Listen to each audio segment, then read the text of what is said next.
Salam, hər vaxtınız xeyir olsun. Bugün yenə sizinlə Camal Kerimov və Könül Məmmədovanın müəllifi olduğu yeni nəşir biologiya sınaq toplusu ilə tanış olacağıq.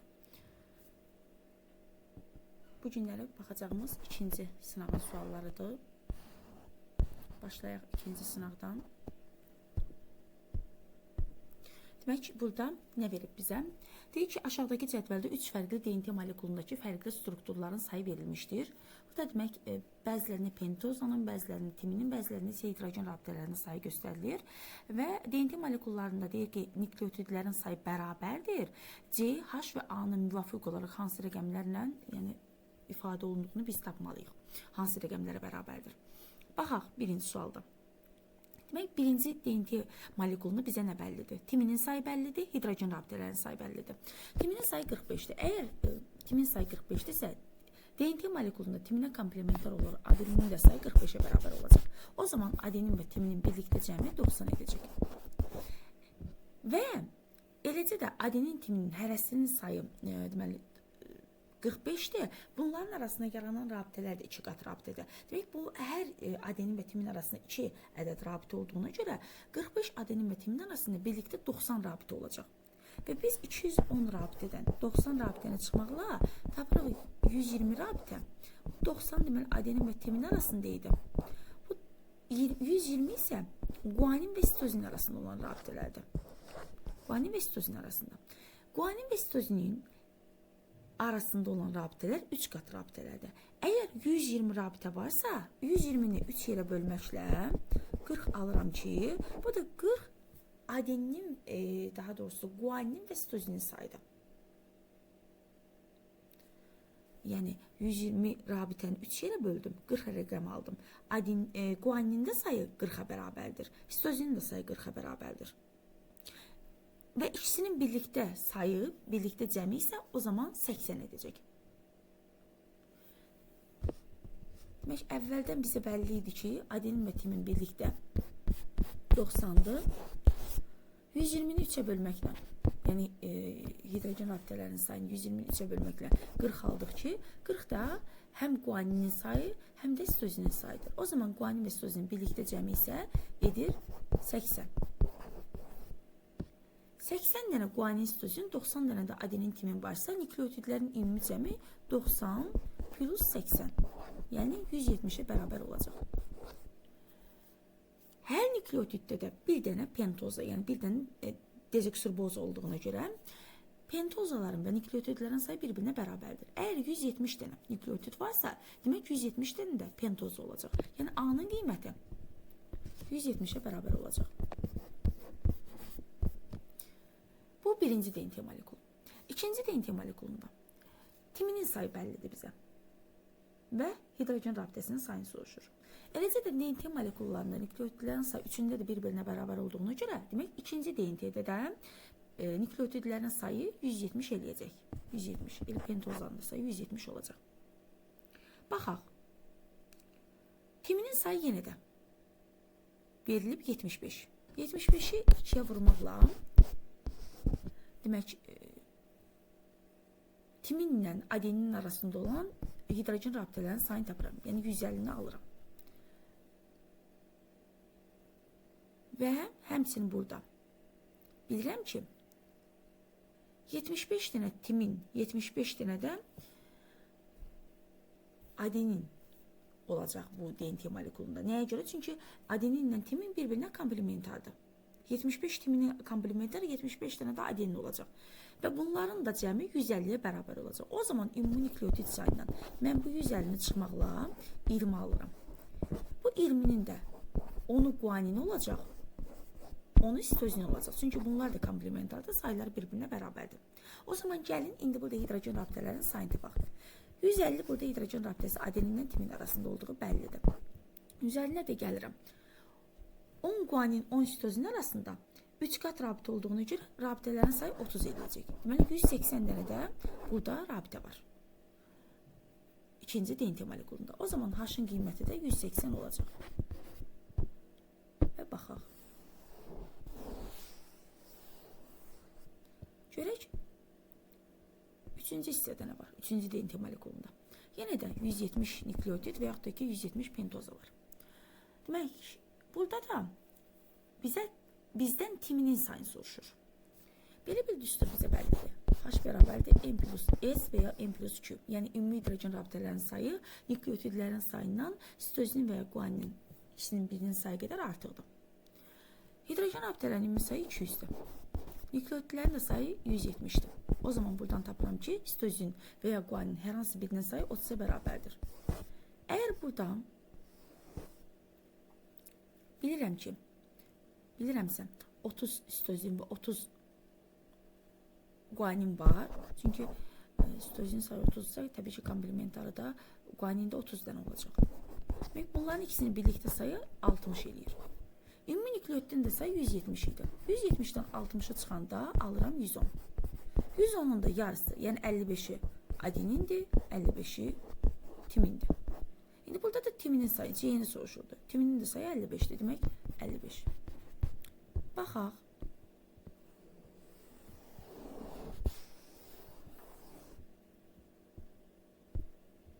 Görək. C, H və A-nı soruşur. C-nin qiyməti demək 55-ə bərabər oldu. C-nin qiyməti 55-ə bərabər oldu. Bu ikisində var 55. Sonra H-ın qiyməti 180-ə bərabər oldu. A-nın da qiyməti 170-ə. Demək, cavab C bəndi olacaq. Sonra ikinci sualda. Verilmiş qida şəbəkəsini bitkinin üzərindən demək 2 milyon, yox, 25 milyon kilojoule, bir dəqiqə, 25 milyon, yox, hətta 250 milyon kilojoule günəş enerjisi düşmüşdür. Necə canlının bədəninin qurulmasına bu enerjinin maksimum 100 kilojoule keçmişdir. Aha, 250 milyon kilojoule günəş enerjisi düşmüşdür. Və biz bilirik ki, bitkilər günəş enerjisinin sadəcə %1%-dən istifadə edib fotosintez edə bilirlər. Deməli, 250 milyonun %1'in fotosintez zamanı bitkiyə keçəcək. Bu da %1'ini tapmaq üçün elə 100'ə bölməliyəm. Bu da buradan 2 sıfır atmaqla tapıram. Eləyir neçə? 250 demək.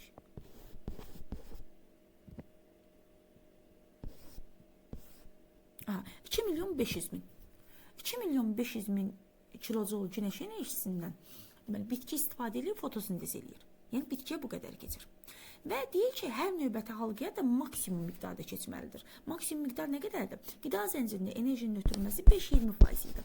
Maksimum dediyinə görə mən 20%-dən götürürüm. 20% də enerjinin 5'də 1'i deməkdir. Yəni 100'ün 5'də 1'i deməkdir.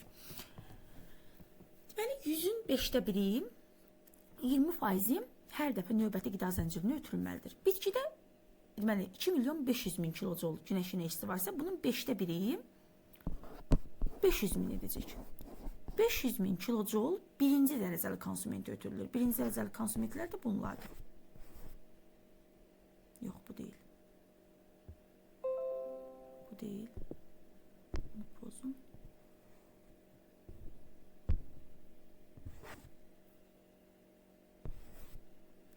Və bu. Bunlara deməli 500 min kilojoule enerji ötürüləcək. Və bunlardan da növbəti ikinci dərəcəli konsumentdə yenə 5'də 1 qədər, yəni 20% ötürüləcək. 500 minin də 5'də 1'i 100 min kilojoule-dur. 100 min kilojoule da üçüncü dərəcəli konsumentə ötürüləcək. Görək üçüncü dərəcəli konsument hansıdır?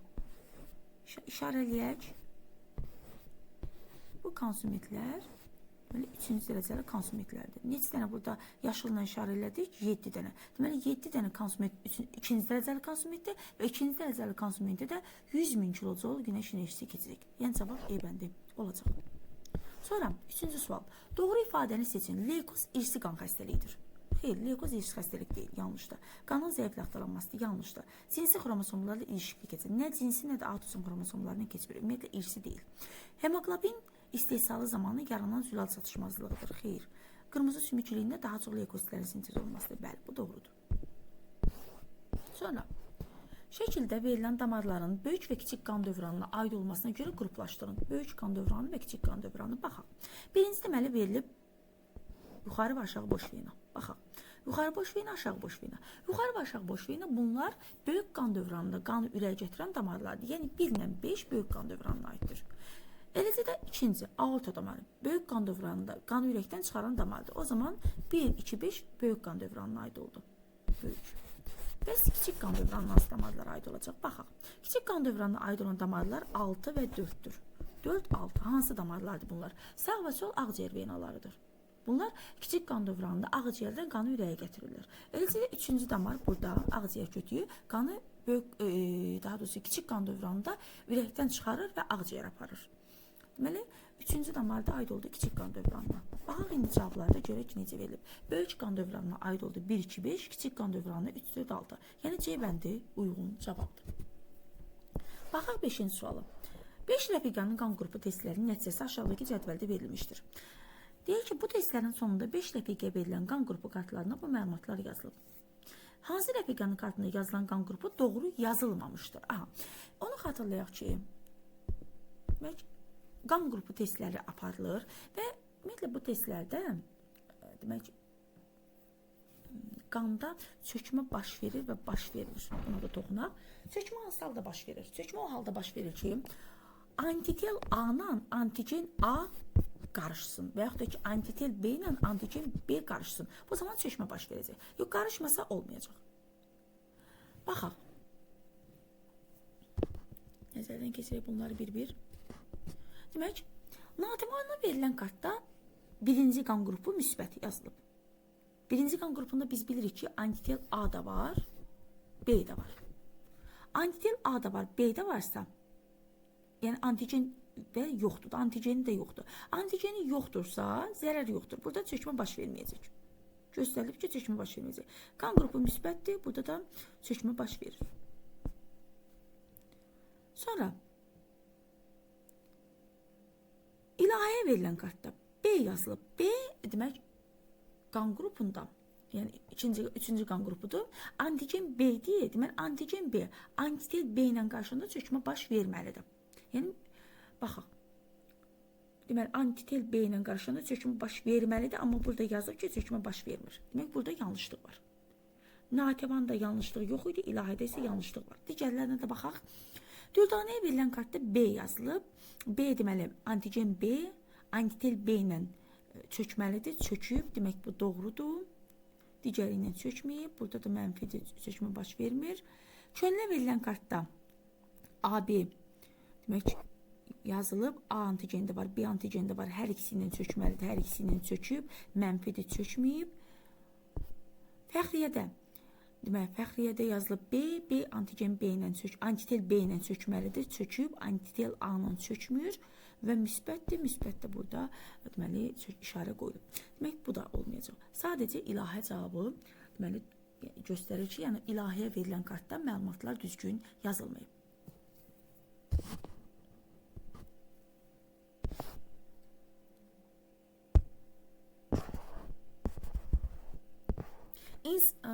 İnsan sakit halda en qədər tənəffüs aktı etmişdir.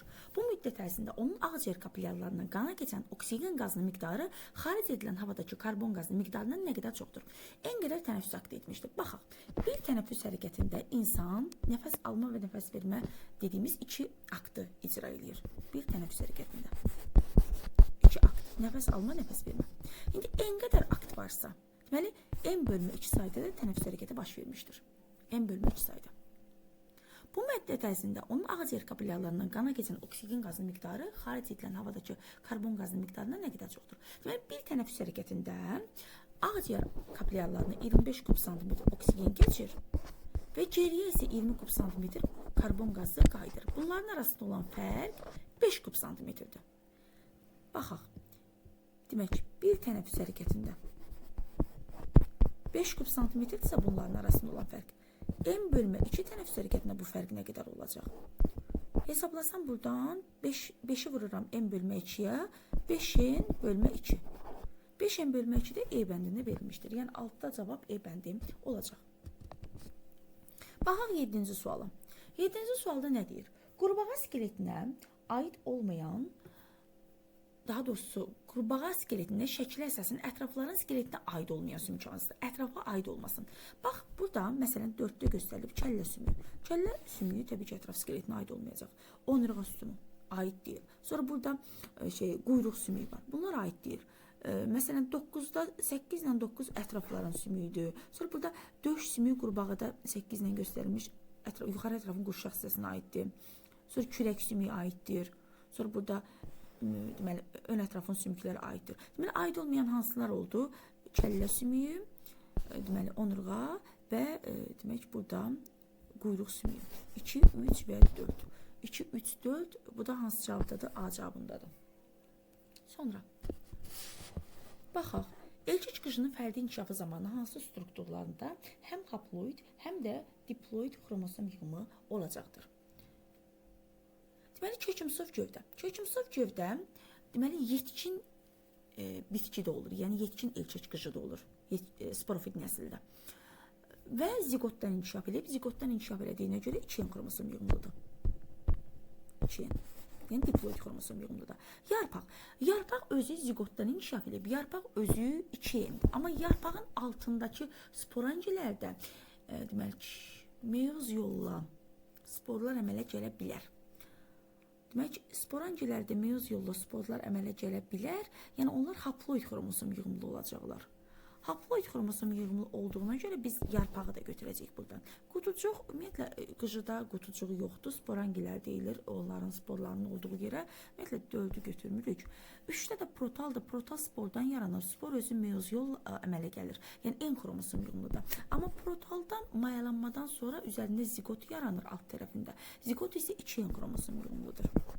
Yəni, deməli, protalda belə çıxır ki, və yarpaqda, bu iki strukturda həm haploid, həm də diploid xromosom yığımlı hüceyrələrə biz rast gələ bilərik. Yəni, 2 ilə bizə 4 yox.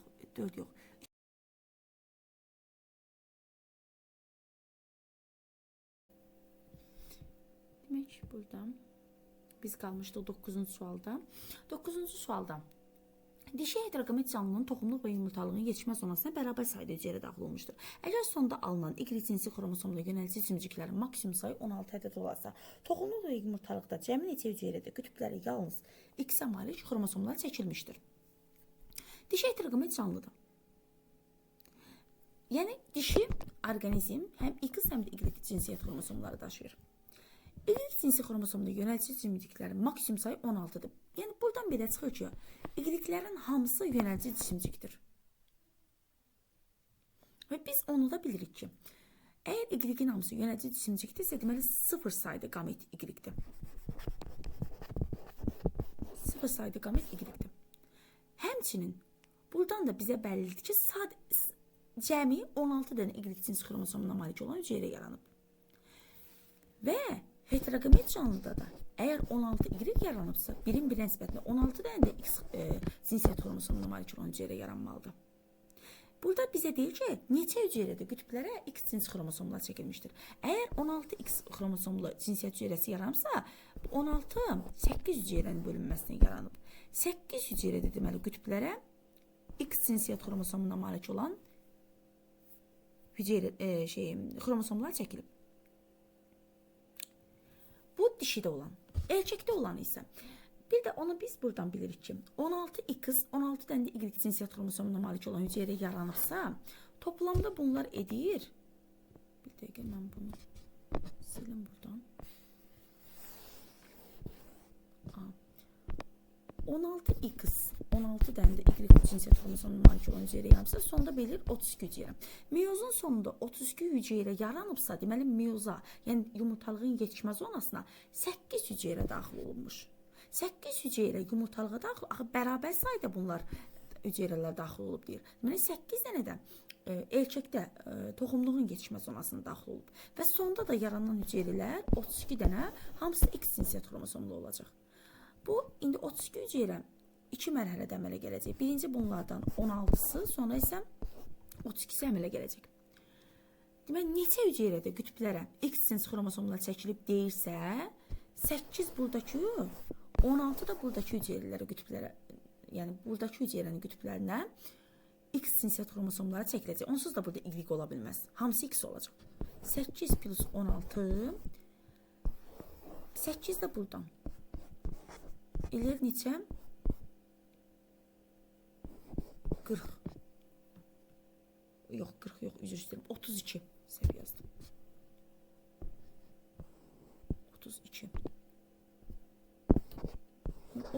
hüceyrədə qütblərə X sinsiyyət xromosomları çəkiləcək. Biraz məsələnin gedişi biraz qarışıq oldu, amma ümid edirəm ki, izah kifayət eləyəcək, qənaət bəxş izah olacaq. Anlaşılan olacaq sizin üçün. Keçək növbəti suala.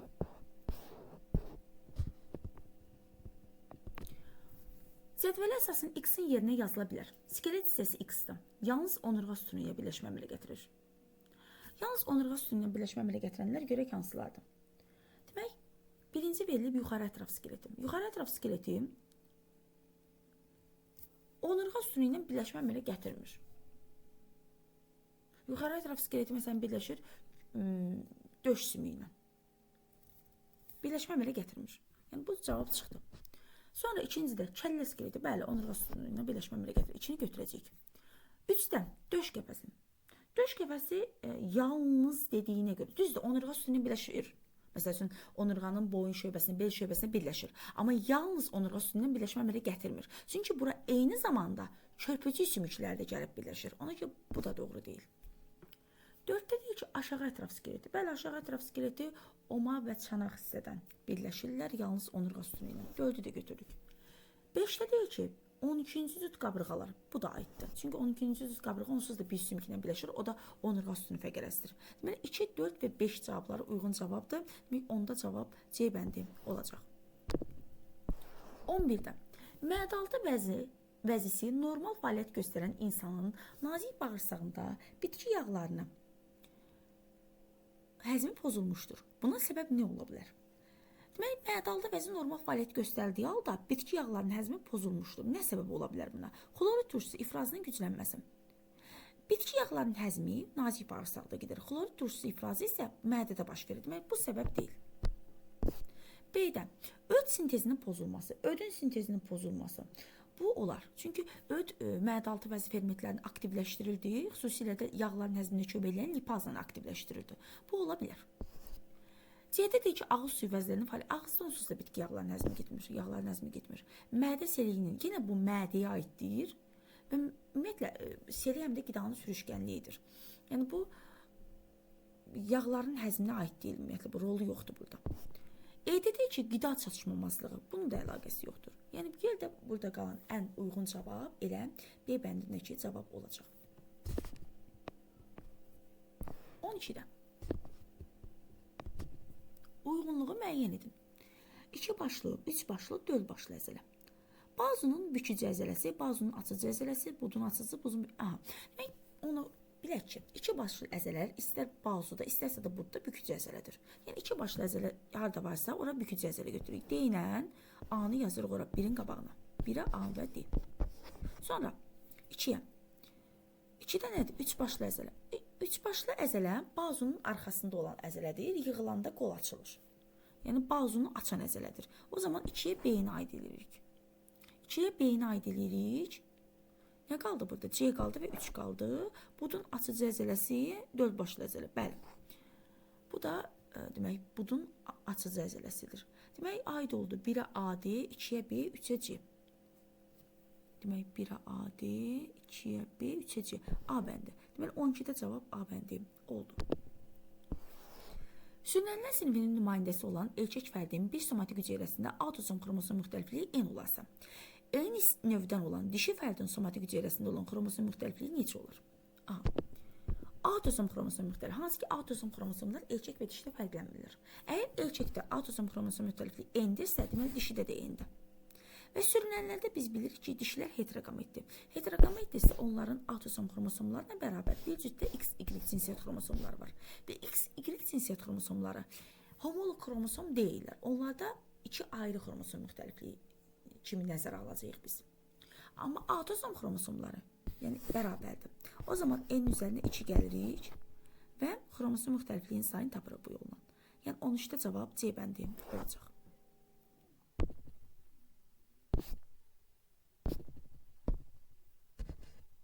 14-də ayağımıza tikan batan zaman dərhal ayağımızı geri çəkirik. Nəticədə əmələ gələn ağrını nə zaman hiss edirik?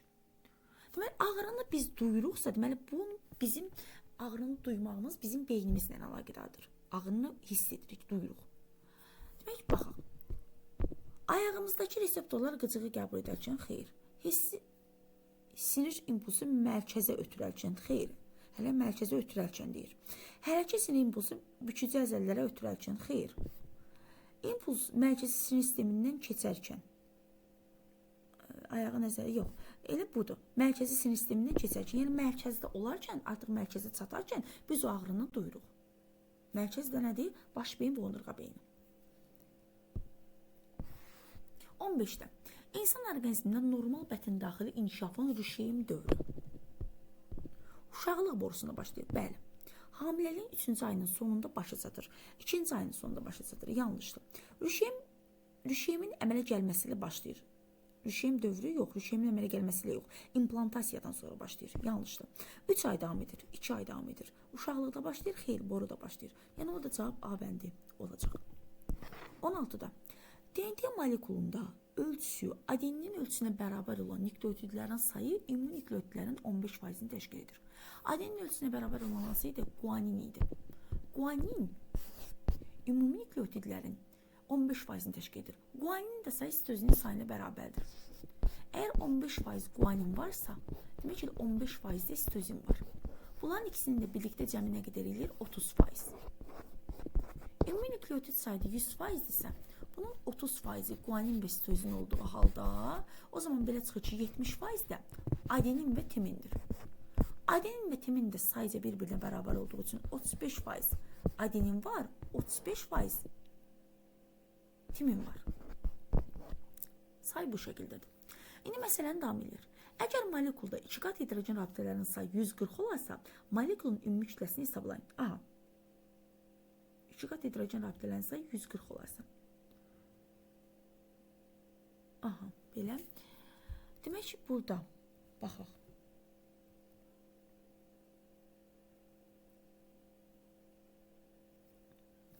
Adenin və timinin sayı demək ki 35 bunların hərəsidir. 2 qat hidrogen rabitələrinin sayı isə 140-a bərabərdir. Hə, aydındır. Aydındır.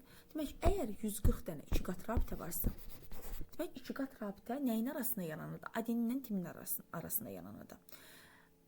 Adeninlə timinin arasında, ikisinin arasında bir dənə rabitə yaranır, bir dənə 2 qat rabitə yaranır. Əgər 2 qat rabitə 140-dırsa, deməli 280 dənə adenin və timin var. Bunların da cəmi nə qədər idi? 70% idi. Belə çıxır ki, nükleotidin 70%-i 280-ə bərabərdir.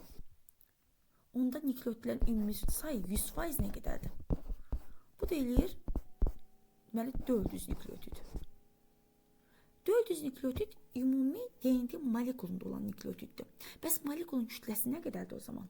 Bir nükleotidin kütləsi 300-dür. 300 AKV idi. Yəni 400 ədəd nükleotidin kütləsini tapmaq üçün 400-ü vururam 300-ə. Bu da eləyir 120 min. 120 min, bu da B bəndində verilmişdir. Sonra 17-ci sualda. 17-də deyir ki, uyğunluğu müəyyən edin. Geoloji dövrlər verilib bizə Silur, Devon, Trias və deməli meydana çıxan hadisələr. İlk çənağızlı onurğalıların meydana çıxması, milkök sisteminin meydana çıxması, diafraqmanın əmələ gəlməsi, hava ilə tənəffüs orqanlarının meydana çıxması, iki qan dövranının meydana çıxması. Baxaq, Silurda,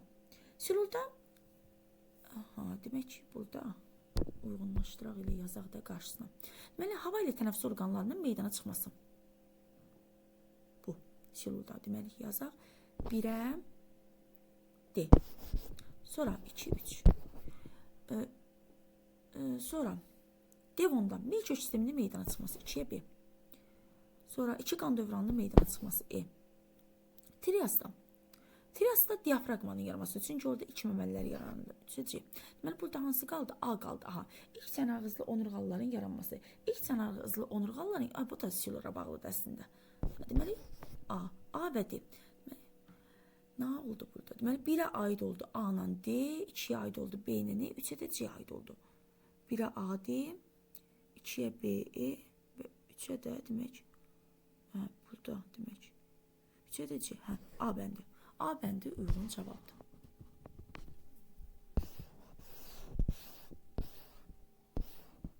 Antropogen geoloji dövründən sonra təbii seçmənin hansı forması zəifləmişdir? Aha, antropogen deyir. Artıq antropogen insan yaradıb, insan da təbiətə təsiri güclənib. İnsan təbiətə təsiri gücləndiyi vaxtda insan ciddi dəyişikliklərə səbəb olur. Canlıların həyat şəraitini ciddi şəkildə dəyişir, kəskin şəkildə. Kəskin şəkildə dəyişirsə, buradan hərəkət verici seçmə daha çox güclənəcək. Xüsusilə.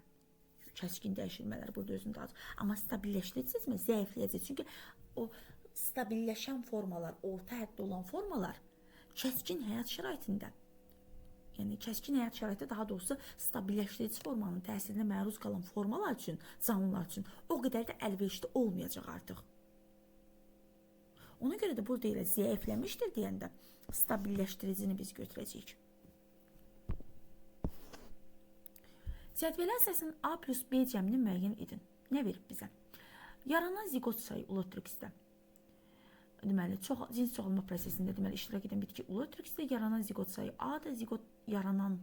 Zigotdan yaranan sporların xromosom dəstəyi 32-dir.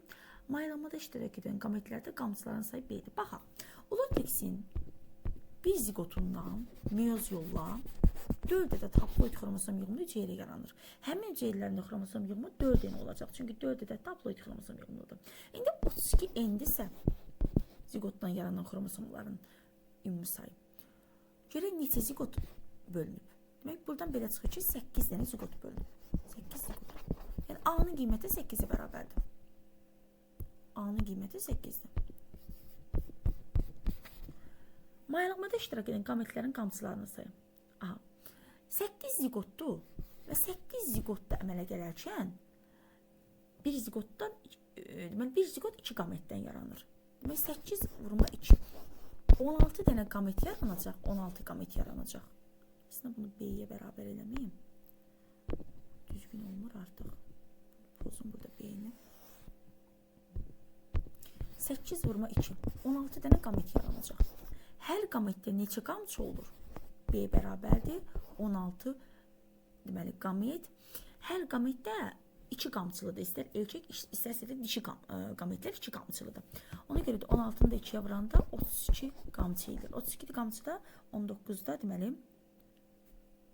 B bəndində verilmişdir. 19-da B, yox, bir dəqiqə. B bəndi yox. Çünki burada bizdən A və B-nin cəmi soruşur. Deməli, A-nın qiyməti 8 idi, B-nin qiyməti 32-dir. Bunların ikisinin cəmi isə 40 eləyəcək. A bəndi uyğun cavabdır orada. 20-də. Doğru ifadələri seçin. Həzm kanalından kənarda yerləşən həzm vəzlərinin axarları bədən boşluğuna açıla bilər. Həzm kanalından kənarda hansıları yerləşirdi? Ağız suyu vəzləri, qaraciyər, məd-altı vəzi. Axarları bədən boşluğuna açıla bilər. Bəli, məsələn, ağız suyu vəzlərinin axarları ağız boşluğuna açılır. Düzdür bu. Axacaqları orqan boşluğuna açıla bilər. Məsələn, nazik bağırsaq boşluğuna açıla bilər. Düzdür. Fermentləri vitaminlərin parçalanmasına səbəb olur. Ümumiyyətlə, vitaminlər parçalanmadan mənimsənilirlər. Yəni, bu yanlışdır bu. Fermentləri karbohidratları parçalaya bilər. Doğrudur. Fermentləri peptid rabitələrin qırılmasına səbəb ola bilər. Bəli, peptid rabitələr zülalların həzmi zamanı pozulur, qırılır. Yəni, bu da mümkündür. Orada deməli, bir dənə 3 uyğunsuzdur. Qalan hamısı uyğun oldu. 1, 2, 4, 5 və B bəndi uyğun cavabdır. 20-də B bəndi. 21-də baxaq. Şəkildəki orqanoidin xüsusiyyətləri hansılardır? Şəkildə nə verilib? Verilib xloroplast.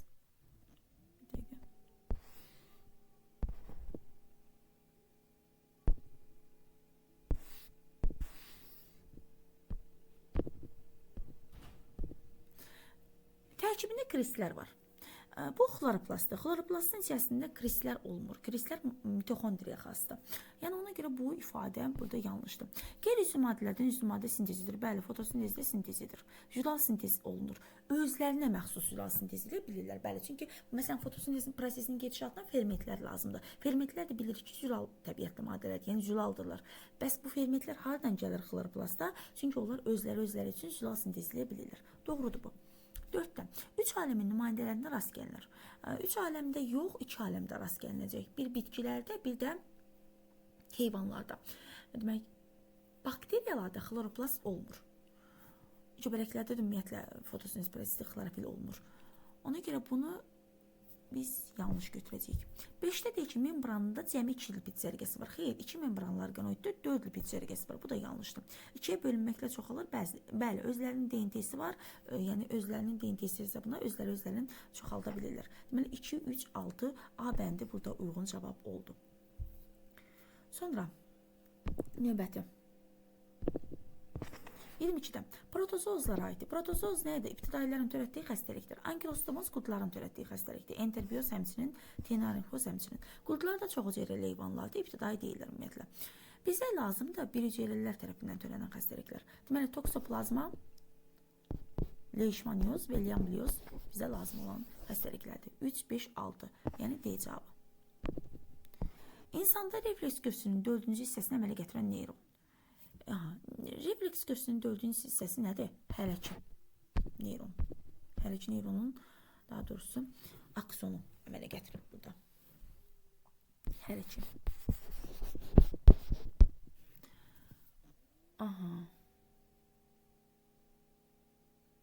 Hərəki neyron lazımdır bizə. Ağ maddənin əmələ gəlməsinə iştirak edir. Bəli, aksonun üzəri miyelin qlafı ilə örtülüdür. Ağ maddə əmələ gətirəcək. Doğrudur bu. 2-də sinirlərin əmələ gəlməsinə iştirak edir. Bəli, hərəki sinir əmələ gətirir. 3-cü, impulsları bilavasitə hissi neyrondan ala bilər. Bəli, sadə refleks köksündə ala bilər. 4-cü, sinir impulslarını bir istiqamətdə ötürür. Doğrudur. Demək, burada doğru oldu. Demək, hamısı. 1, 2, 3 və 4. E bəndi doğru cavabdır. 24-də. Deyir ki, qrafik əsasən verilənlərdən hansı doğrudur? Eraların davam etmə müddəti verilir və adları verilib. Davam etmə müddətləri. Ən çox olan, ən az olan. Baxaq. Ən çox olan hansı idi? Proterozoid. Deməli, E proterozoid olsun. O zaman D olacaq arxeik. Biri azala-azala gələcək. Sonra C olacaq paleozoik. Sonra B olacaq mezozoik. Və A da olacaq kaynazoik. Görək. A geoloji erasından sonra yeni tip meydana çıxmadı. A geoloji erası nə idi? Kaynazoik. Kaynazoikdan sonra yeni tip meydana çıxmadı. Bəli, bizə doğru lazımdır. Doğrunu istəyir bizdən. Demək, bu da doğrudur. Götürəcəyik. Yəni, bizə doğru lazımdır. Doğrunu götürəcəyik, amma digərlərinə də baxaq. Heyvanların ən cavan sinifinin nümayəndəsi C geoloji erasında meydana çıxdı. Heyvanların ən cavan sinifi hansı sinif idi? Quşlar sinifi idi, eləmi? Quşlar nə zaman meydana çıxdı? Quşlar mezozoida meydana çıxdı. Mezozoy hansı idi? C. Yox, bu yanlışdır. C-də deyir ki, D geoloji erasında bütün orqanlar sistemi mövcud idi. D geoloji erası arxeida bütün orqanlar sistemi xeyr, mövcud deyildi. E geoloji erasında bütün aləmlərin nümayəndəsi mövcud idi. E geoloji erasında bütün aləmlərin nümayəndəsi mövcud idi. Demək, burada xeyr, yanlışdır bu. Bütün aləmlərin nümayəndəsi mövcud deyildi. Bir dəqiqə. E geoloji nə idi? Proterozoid. Proterozoid mövcud idi. Bir dəqiqə burada. Proterozoiddə bütün aləmlər, heyvanlar, deməli, hamısı, yosunlar, hamısı var idi. Burada neysə yanıldım.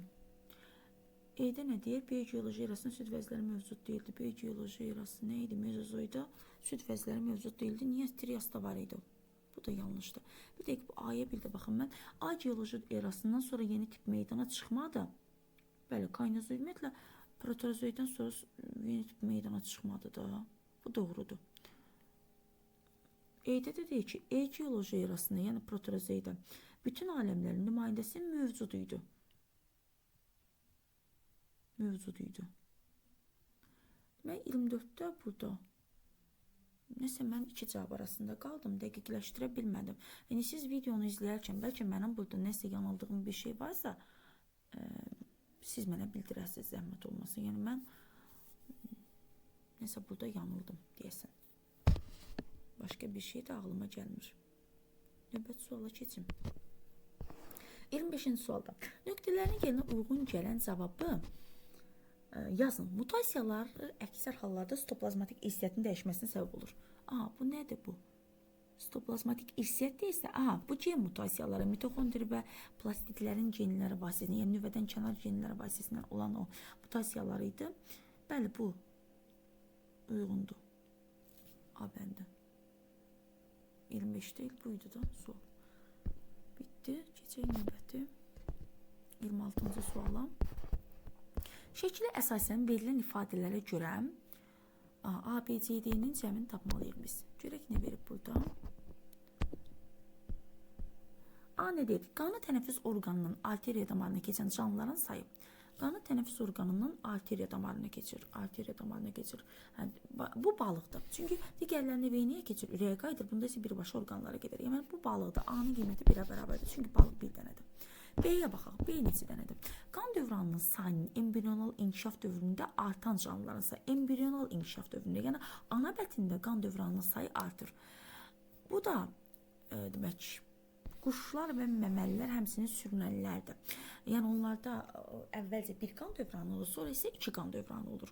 Demək, burada da 4 dənə canlı B-dir. C-də nə deyir? Gövdə skeletinə aid döş sümüyü olan canlılar. Döş sümüyü gövdə skeletinə aid olsun. Balıqlarda döş sümüyü yoxdur. Qurbağada döş sümüyü yuxarı ətrafın qurşaq hissəsinə aiddir. Qalan 4-ünü də götürəcəyik. D-də görək nə deyir? Postembrional inkişaf dövründə borlu sümüyü əmələ gələn canlıların sayı. Postembrional doğulandan sonraki, yəni yumurta qabığından çıxandan sonra borlu sümüyü olsun. Bu da bir dənədir, yəni qurbağadır. Digərlərində ana bətin, yəni yumurta içərisində və ya da ki ana bətində olur bu. Demək, qurbağa bir dənə. Demək, neçə dənə oldu? Cəmin desə 10 dənə olacaq, yəni C bəndə uyğun cavab olacaq. Keçək növbəti 27-ci suala. Fərdlərin verilən qarşılıqlı münasibətlərdən hansı aşağıdakı sxemə uyğundur? Baxaq, fərd sayı və zaman.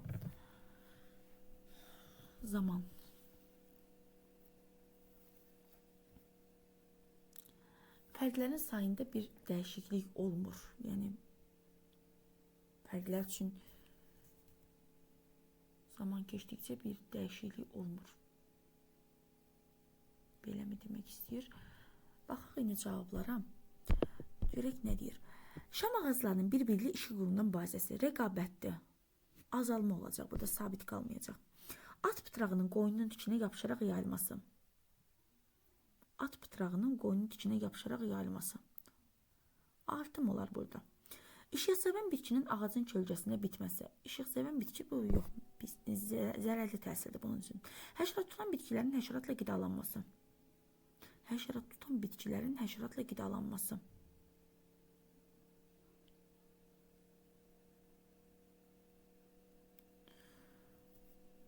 Həşərat.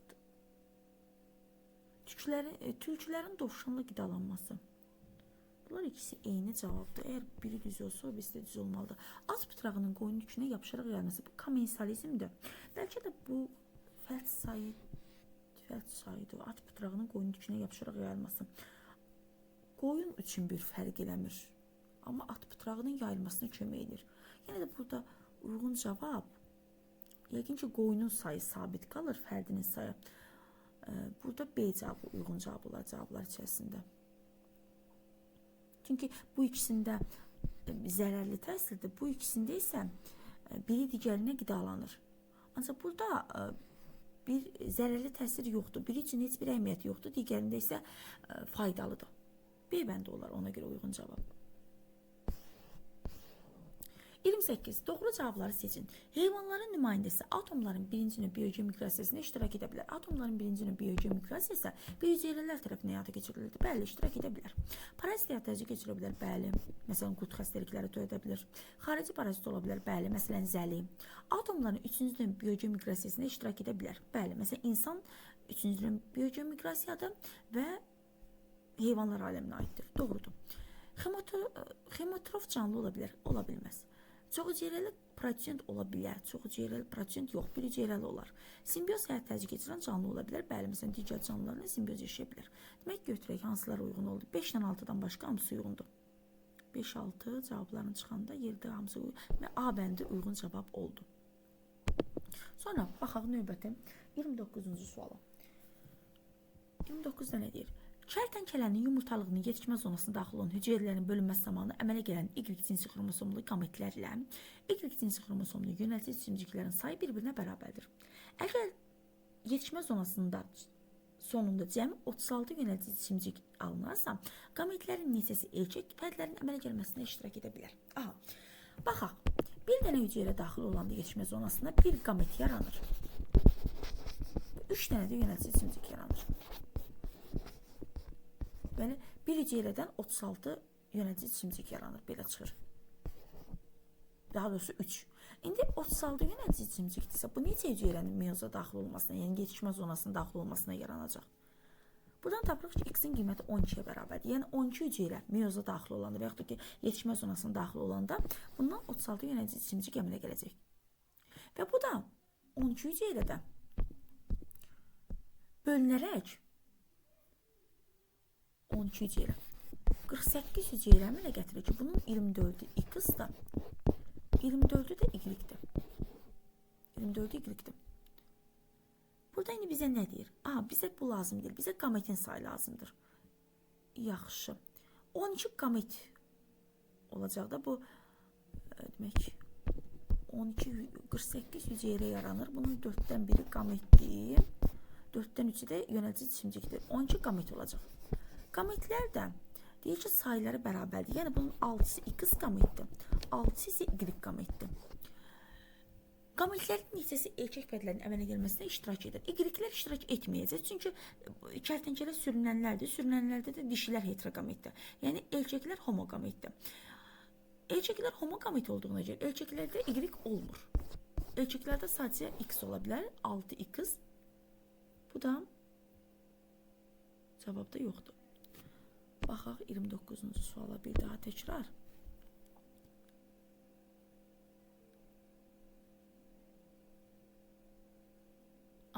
Kərtənkələnin yumurtalığın yetişmə zonasında daxil olan hüceyrələrin bölünməsi zamanı əmələ gələn Y cinsi xromosomlu qametlərlə Y cinsi xromosomlu yönəltici cimciklərin sayı bir-birinə bərabərdir.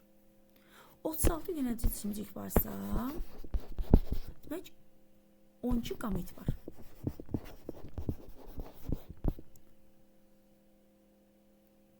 Mən yanlış götürdüm. Mən götürdüm ki, birinci hesablamamda qametlərin x və y-lərin sayı bir-birinə bərabərdir. O səbəbdən düzgün almadım. Aha. Əgər yetişmə zonasının sonunda 36 yönəltici cimcik alınarsa, qametlərin neçəsi erkək fərdlərin əmələ gəlməsinə iştirak edir. Yaxşı. 48 hüceyrədir demək. 48 hüceyrədir. Və 48 hüceyrədir meyozun sonunda 12 hüceyrənin 4 yerə bölünməsinə yaranır. Bu 12 hüceyrə 48 hüceyrə əmələ gətirmişdir. Bunlardan 24'ü x daşıyır, 24'ü y daşıyır.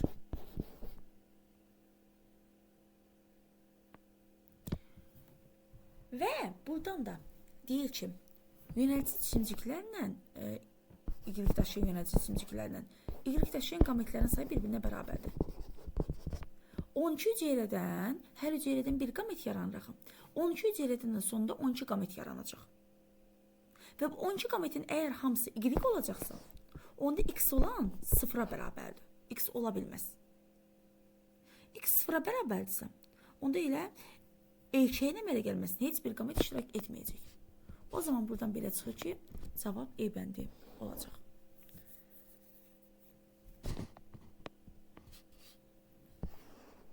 Otuzuncu sual. 30-cu sualda nə deyir?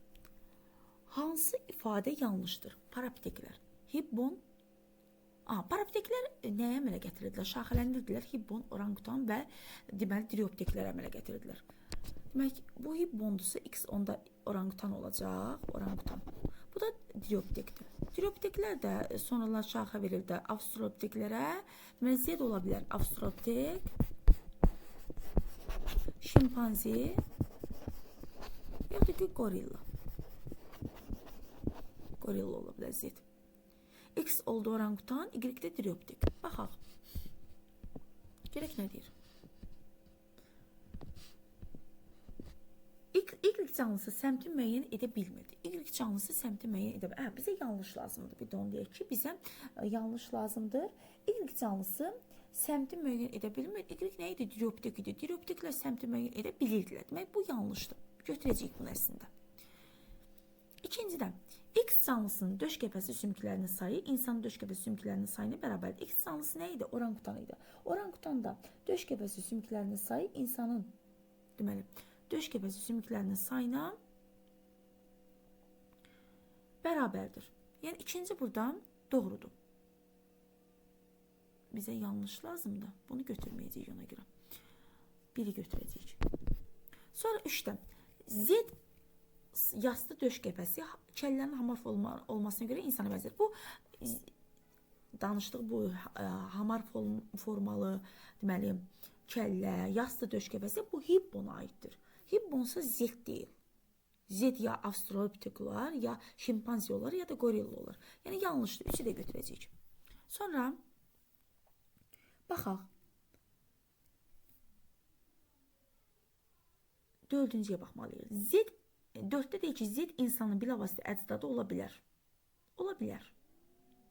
Ola bilər. Ona görə 4-cünü götürməyəcəyik. 5-də deyir ki, X canlısının beyninin həcmi 1100 kub santimetr. Xeyr, bu yanlışdır. X canlısı orangutandır. Yəni orangutanda o qədər beyin həcmi yoxdur. Məsəl üçün o 900-1100 kub santimetr pitokantroplarda idi, hələ sonralar idi. Demək ki, bu 5-də 5 yanlışdır da, 5-i də götürəcəyim demək. 5-i də götürəcəyim. Sonra 6-ya baxaq. Y canlısı özünü müdafiə etmək üçün əmək alətləri düzəltmişdir. Diropteklər əmək alətləri xeyr, düzəltməmişlər. Düzdür, onların müəyyən qədər əlləri nəyisə götürə bilirdi, nəyisə ata bilirdi, amma yəni özünü müdafiə etmək üçün əmək alətləri düzəltməmişlər. Bu da yanlışdır. O zaman deməli bizə də yanlış olanlar lazım idi. 1, 3, 5, 6 yanlış oldu. Və yanlış olduğuna görə də A bəndini biz götürəcəyik. Yəni 30-da cavab A bəndi olacaq.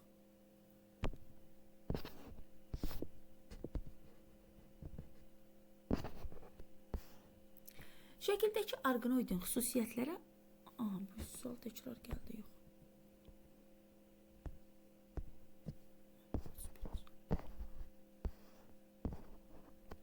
Cədvələ əsasən A, B və C ifadələrinin uyğun gələn variantı seçin. Turp, çek qrupu. Çek qrupu turpun sadə salxımıdır. Demək ki, sadə salxımdırsa elə buradan digər variantları çıxaq biz. Qaldı B və D variantları. Vavilova görə mənşə mərkəzi. Turpun mənşə mərkəzi, deməli, Aralıq dəniz mərkəzi idi. Aralıq dəniz mərkəzi idi. Demək, bir dəqiqə, hər ikisində Aralıq dəniz mərkəzidir burada.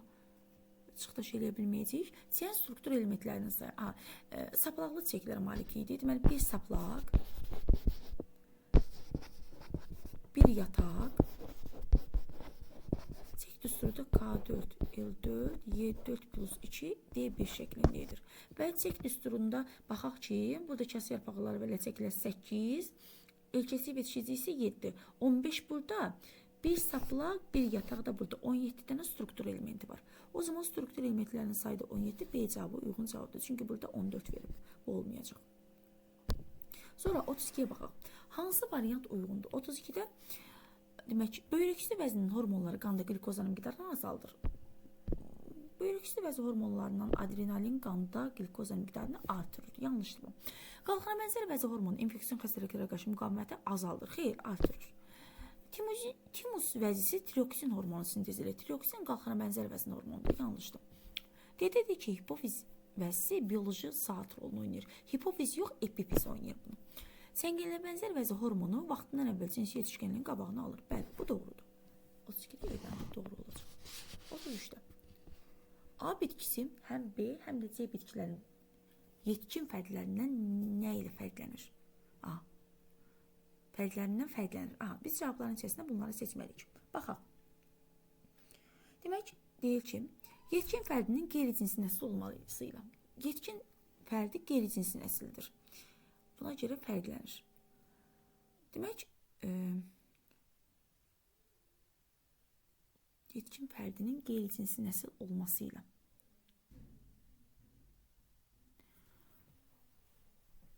Yetkin fərdi qeyri-cinsi nəsil laminariyada olacaq. Amma digərlərində mamırda yetkin fərd cinsi nəsildir. Qıcıda yetkin fərd bu da qeyri-cinsi nəsildir. Yəni bu fərqli tərəf deyil onda. Biri götürmürük. Çünki birindən fərqlənməsi artıq götürməyəcəyik. Vegetativ orqana malik olmaması ilə. Bu fərqli tərəfləridir. Bəli, digərlərində var. Bunda heç ümumiyyətlə vegetativ orqan heç biri yoxdur. Ona görə 2-ni biz götürməliyik. 2 cavabı çünki fərqli tərəfdir. Sonra xlorofilə malik olmaması ilə. Xlorofili var. Düzdür, digər pigmentlər də var, amma xlorofili də var. Ona görə biz demək olmaması dediyinə görə xlorofilə malik olmaması ilə fərqlənir. Bu yanlışdır, götürməyəcəyik. 4-də deyək ki, rizoidlərin olması ilə. Rizoidlərin olması ilə fərqlənir. Çünki niyə görə fərqlənir? Sfagnum mamrıdır, bu aşağıdan çürüyür, rizoidlər olmur, ancaq düzəltisində olur. Qışıda da kök sistemidir, rizoidlər olmur. Ona görə 4-ü götürürük. İnkişafının nəsil növbələşməsi ilə getməsinə görə. Nəsil növbələşməsi laminariya ilə bərabər, məsələn, mamrıda da var, qışıda da var. Bu da fərqli tərəf deyil. 6-da deyir ki, əlavə və yan köklərin olmasına görə. Bu ümumiyyətlə yoxdur laminariyada əlavə yan köklər. Sadəcə deməli 2 və 4 laminariyada var və digərlərinin fərqli tərəfdir. 2 ilə 4-də burada sadəcə D bəndindədir. Yəni 33-də cavab D bəndi olacaq. 34-də. Tənəffüs zamanı udduğu havada oksigenin həcmi N. Havada istifadə etdiyi oksigenin maksimum həcmi 180 millilitre. Deməli bu quşdur. Quşlar tənəffüs zamanı oksigenin 80-90%-ni istifadə edilir. Maksimum dediyinə görə 90% götürürəm. 90% oksigen, yəni istifadə olunan oksigen 180 millilitrdir. Bəs havadakı, yəni aldığı havada oksigen nə qədər imiş? Bu da 100%. Tabanda burada görürük ki 200 millilitr deməli udduğu havada oksigen var imiş. Bunu da 180 millilitrdən istifadə edib. Yəni N-in qiyməti 200-ə bərabərdir. Buradan belə çıxır. N-in qiyməti 200-dür. Üçüncüsü itməməlidir. Məməlilərsə oksigenin 20-25%-dən istifadə edilir. Maksimum dediyinə görə 25% götürürəm. Görək X-in qiyməti necədir? X-in də qiymətini tapmaq üçün udduğu havada, yəni 200 millilitr oksigenin tərkibindən 25%-ni biz götürəcəyik. 25%-ni istifadə edilir. Bu da eləyir 50 millilitr. 50 millilitrdə A bəndində verilmişdir. 34-də cavab A bəndi olacaq. 35-də. Ana hemofiliya geninə görə daşıyıcı birinci qan qrupudur. Birinci qan qrupudur. Ata isə sağlam və 4-cü qan qrupuna malikdir. Onların 3-cü qan qrupuna malik xəstə oğlan uşaqlarının doğulma ehtimalı neçə faizdir? Baxaq. Özdə 3-cü qan qrupuna malik.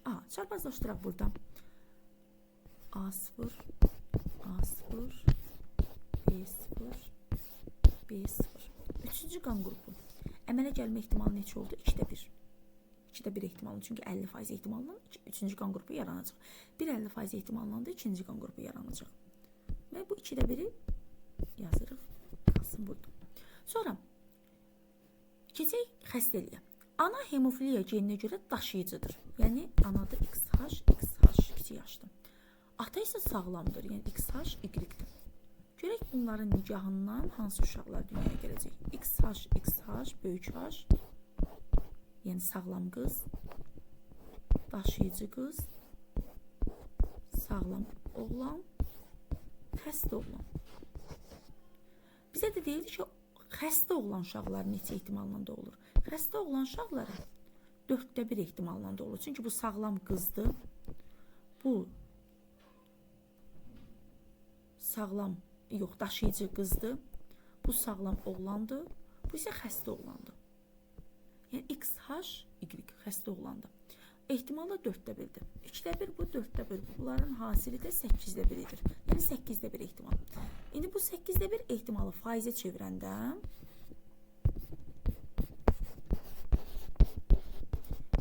12,5. Yəni 12,5% ehtimalla 3-cü qan qrupuna malik olan xəstə oğlan uşaqları doğula bilər. A bəndi.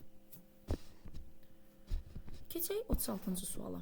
Şəkildə göstərilən canlının tərkibində ola bilməz. Şibiyə verilib. Şibiyədən olmaz. Ola bilməz deyir. Eukariot konsumint. Eukariot konsumint olar. Göbələk. Heterotrof canlıdır. Yəni burada ola bilər burada. Yəni konsumet götürək onu. Həm heterotrofdur, həm də ki o bəzən simbiyoz münasibətlərin pozulması nəticəsində də yəni burada konsumetlik eləyə bilər o. Ona görə bunu götürəcəyik. Bilməz deyir, bunu götürəcəyik. Daha doğrusu götürməyəcəyik, üzr istəyirəm. Ekaryot prosent yosun olar. Prokaryot prosent göy aşırı yosun, bu da olar. Rəng daşıyan xromatofor, yosun olsa olar.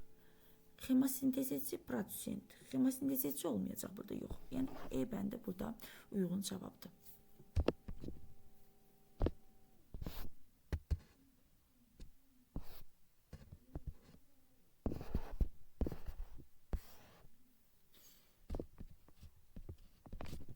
Orqanlar sistemi formalaşdığı vərəqlər, ektoderma, ümumiyyətlə sinir sistemi, duyğu üzvləri, bunlar ektoderma mənşəlidir, uyğundur. Limfa sistemi, mezoderma uyğundur. Dərinin piqatı, ektoderma, xeyr, bu yanlışdır. Çünki dəri altı piqatı, dərinin piqatı, bunlar demək mezoderma mənşəli orqanlardır. Birləşdirici toxuma, ümumiyyətlə piqatı birləşdirici toxumadır.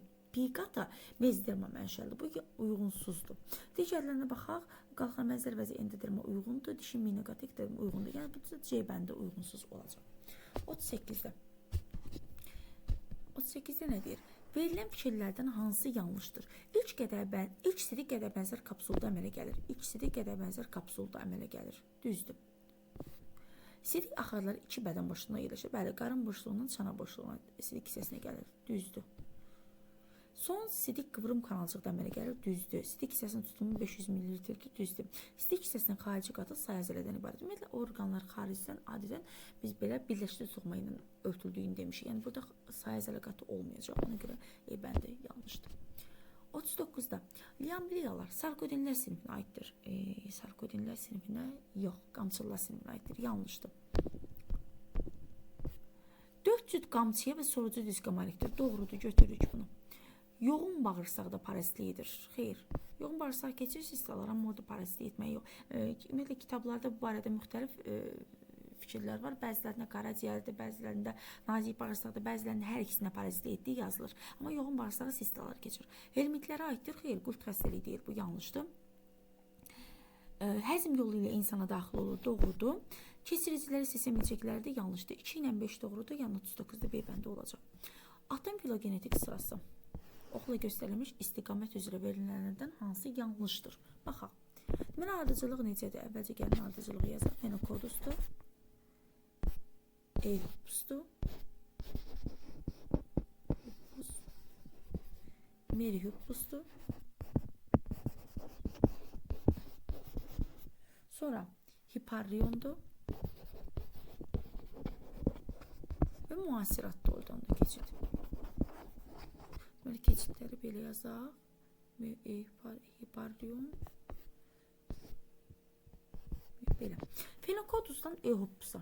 Mümkündür. Getdi. Merihupusdan hipariona. Bəli, bura. Mümkündür. Eyhupusdan Merihupusa. Bu keçid. Bəli, bu da mümkündür. Hipariondan müasirata. Mümkündür. Eyhupusdan hipariona. Xeyr, arada merihupus olmalıdır. Ona görə bu keçid yanlışdır. Deməli, burada bəndə yanlış fikir oldu. Birinci sınaq burada indi. İkinci sınaq burada yekunlaşır. Bir-iki sualda düzdür, biraz tərəddüd yarandı. Bir sualda yenidən yazmağa məcbur oldum. Ümidvaram ki, vaxtınızı çox almadım. İzahat sizin üçün aydın oldu. Bəyənsəniz kanala abunə olmağı və demək, bəyənmə tuşuna basmağı unutmayın. Təşəkkür edirəm hər birinizə. Diqqətinizə görə minnətdarım.